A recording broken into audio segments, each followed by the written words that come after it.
The parties are directed to file a joint letter by October 17, 2025, updating the court with respect to the efforts of releasing the file to the public. Yes!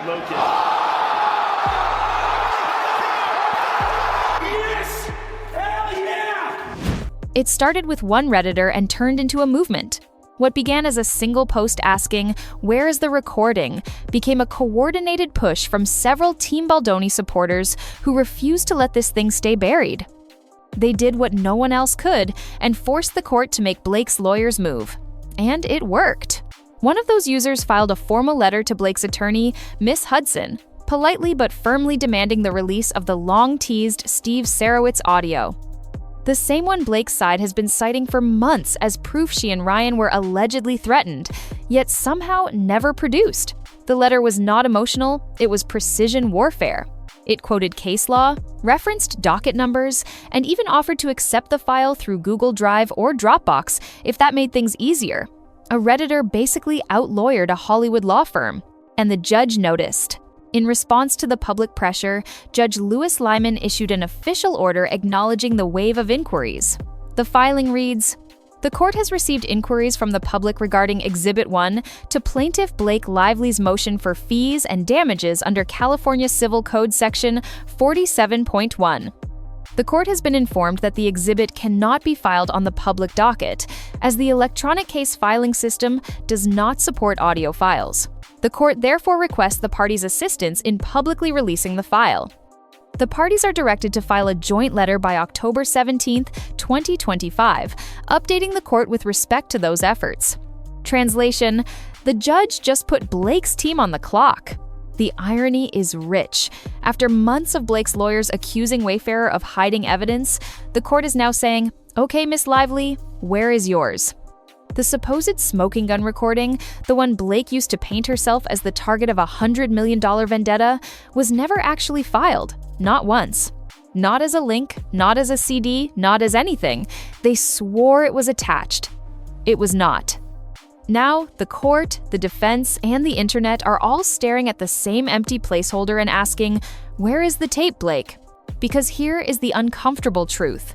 I do not think Blake's side ever planned to release it. They never needed to. The entire strategy hinged on the idea of the recording, not the reality of it. Mention it enough times in filings, drop it into a few headlines, and you control the story. You do not need to let anyone hear it. You just need them to believe it is explosive. It is PR chess dressed up as legal work. But the problem with bluffing in federal court is that eventually someone calls it. And that is exactly what just happened. Judge Liman is not asking anymore, he is ordering. By October 17th, Blake's team must explain how they will publicly release the audio or admit that they cannot. If they still fail to produce it, her motion for damages could implode. Because the court cannot rely on evidence that does not exist, and if you lie to a federal judge, the universe tends to notice. And this is where her PR strategy collapses under its own ego. Blake's team used the recording to make her look like the victim of a ruthless corporate takedown. But by withholding it, they have invited the question no publicist wants to hear. Was the proof ever real, or was it just good marketing? The same public Blake tried to sway with headlines is now the one demanding receipts. The same judge she leaned on for credibility is now demanding transparency. And the same audio she built her case on could be the wrecking ball that tears it all down. Because when you spend months claiming to have the truth on tape, you better be ready to hit play. And that is the haunting part. Does the recording even exist? At this point, it is fair to wonder if there was ever an actual file, or if this was just another Hollywood mirage, evidence that only existed in the script. Every time Blake's filings referenced the audio, it was treated like gospel, like there was a secret tape locked in a vault that would prove she was the damsel under siege. But when the seal finally lifted and the curtain got pulled back, there was nothing. No file, no transcript, just a placeholder and a whole lot of storytelling. If this recording is real, and as damning as her team has described, it would have been the first thing they uploaded for everyone to hear. They would have sent it by Pony Express, carrier pigeon, smoke signals, or strapped it to a drone and dropped it on the courthouse steps. You get the idea. The fact that they did not tells you everything. Either it was mishandled so catastrophically that no one noticed for a month, which is hard to believe when your legal bills could buy a mansion, or it was never meant to exist beyond the press narrative. And that is where the fear comes in. If the file does exist, Blake's team might be terrified to release it because of what is actually on it.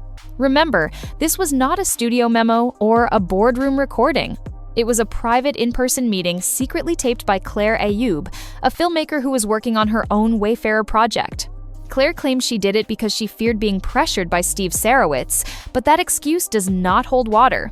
Not in a state with strict two-party consent laws, and definitely not when you voluntarily hand the tape to a celebrity who later weaponizes it in court. Allegedly.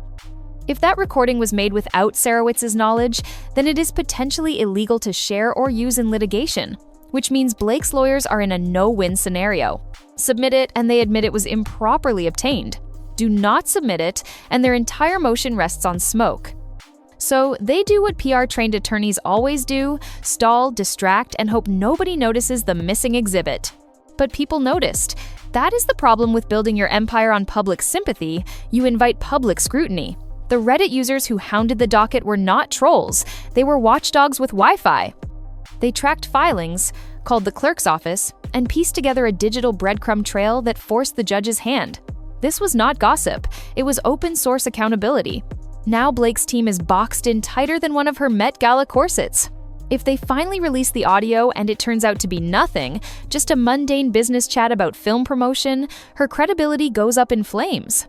If they do not release it, she looks like she fabricated evidence. Either outcome blows up the victim of the machine act she has been performing since last winter. And that is where it gets catastrophic. If this recording ends up being completely different from what Blake described, her entire case does not just weaken, it collapses. Because this is not some side exhibit, it is the heart of her damages motion. It is the piece that justifies her emotional narrative, her accusations, her supposed fear.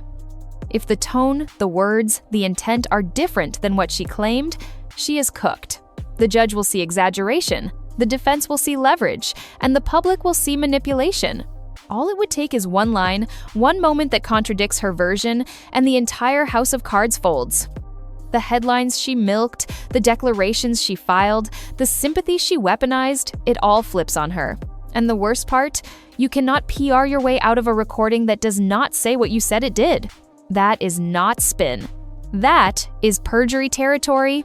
So now October 17th is not just a deadline, it is a countdown. If the audio finally surfaces, we will know whether it was truth or theater. And if it does not, we will know that this was never about justice. It was about optics. Either way, the clock is ticking and the story is slipping out of her control. Because the internet remembers, the docket remembers, and thanks to a handful of relentless Reddit users, the judge now remembers too. So to the online sleuths who pulled receipts, drafted filings, and forced the truth into daylight, take your victory lap. You did what the press would not. You made the system move. Allegedly. That's my opinion!